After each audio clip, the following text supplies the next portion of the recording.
गणेशी बाबू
कितना समझा कर मैंने तुझे भेजी थी।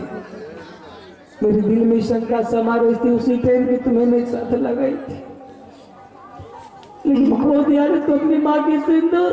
नहीं माँ, कहा तो मेरे सिंदूर का हरा कर लाया है। जब मेरे स्वामीनाथ मर गया तो हम लोग दुनिया में रहकर क्या करेंगे।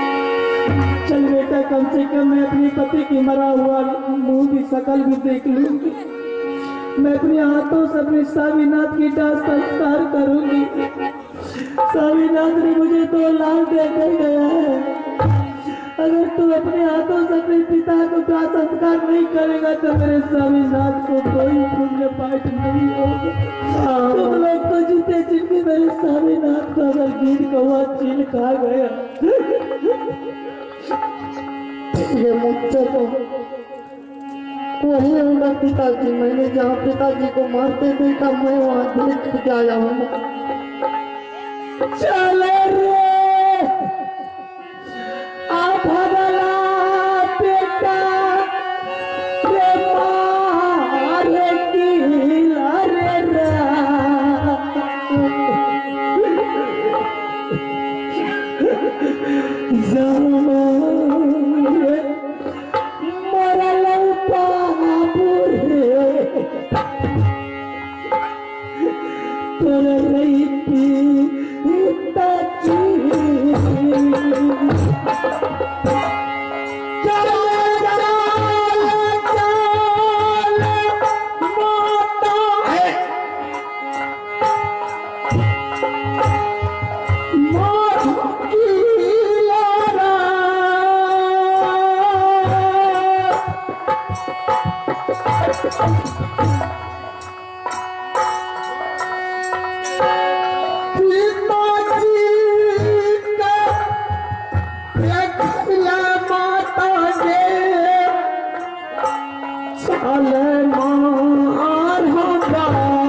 चलो चला चला माता बना जाती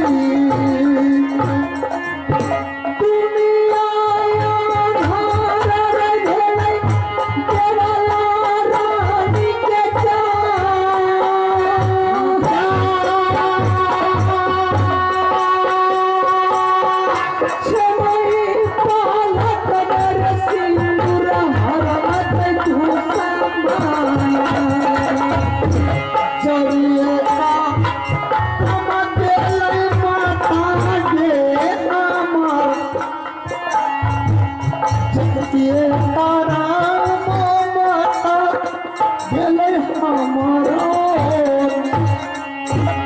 कौन सा जगह है बेटा? माँ, मैंने इसी जगह पिताजी को मरते हुए देखा था। माँ, यही जगह मैंने सत्यनारायण भगवान का प्रसाद लिखा। देखो माँ, कहीं नाली उन्हीं में पिताजी को फेंक दिया होगा। माँ, वही जगह है कि जहाँ पर तुम लोग सत्यनारायण भगवान की प्रसाद खा रहे। हाँ माँ, यही जगह है। और इसी जगह झगड़ा हुआ था। हाँ माँ, दुश्मनी जब किसी से दुश्मनी साध करता तो वो दुश्मन लाश को जगह पर नहीं रखता। कोई गंगा नाली या कोई नदी किनारे में फेंक दिया होगा। चल ढूंढती हूँ बेटा। ठीक है माँ। किनारे में खोजिया तू पीता जाए कर जा हमारे खोज इच्छा बेटा रे यही रे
आहे प्रियावा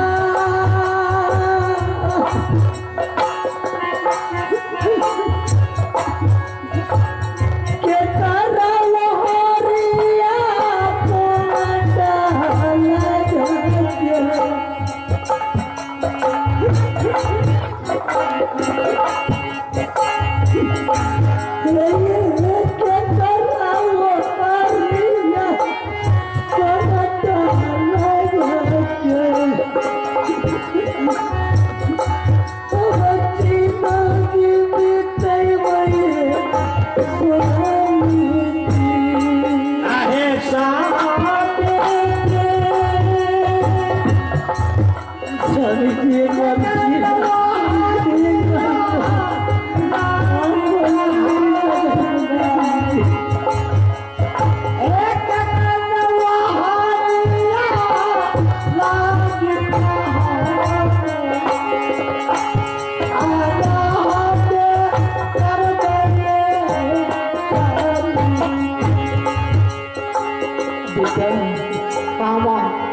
दुश्मन के राज में ज्यादा देर रहना भी ठीक नहीं है। हाँ, अगर दुश्मन को पता चल गया कि वो लोग अपने राज को ढूंढने के लिए आए तो मेरे नजरों के सामने तुझे भी खत्म कर देगा। इसी तरह से उठा लेकर भाग बेटा। ठीक है माँ, लेकर चलो। अगर झगड़ा सिंह देख लिया माँ, हम दोनों माँ बेटा को इस जगह बहुत गंजन करेगा। अरे चल रे